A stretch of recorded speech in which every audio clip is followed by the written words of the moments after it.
Nantani dubbiin tun nantani. Dubbiin tiyya sintaane Hamza. Nantani. Hamza ana sittiin galuu fadhaadha. Bir. Assalamu alaikum warahmatullahi wabarakatuh.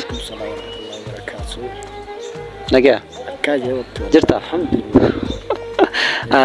Bir fakkeenyaaf dhiisnarra fakkeenyaaf. Naara kun fakkeenyaaf mee hoggaas dhuftee bikka bareedaa kana mukkeen fi ifaalee adda addaa ampuula kana hoggaa agartee shaamaalee adda addaa kana hoggaa agartee keessattuu footoo abiyyi kana fa'aa hoggaa agartee kan deddeebitu mee maaltu si dhaga'ama? As daawwadhee asii mana gizeen dhaqeemu. Ati maaltu na dhaga'ama seetanii beektaa? Fakkeenyaaf osoo hin ta'in dhugumattu dukkana afaan dhaga'ama. Dukkanaa taati akka gaddaa kana garee. Ati iddaan achi kaasilaati nyaata dhugaatii ati as eegee biraashitti nyaatee sula waar kadhee as walii bulusanii irraa jiraatu sin jaan. Duumanatti asii ijaaru duuba.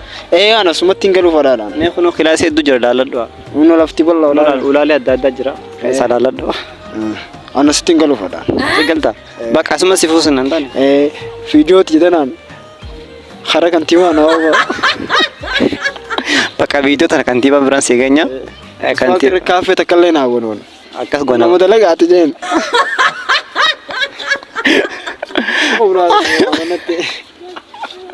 Ayyee kanaafuu mucaan kuni nama dalagaati. Ifaa kana gaa ibsee dhaamsullee gaa. Bakka asuma dalagaa si baas naawu. Saniif hin jira.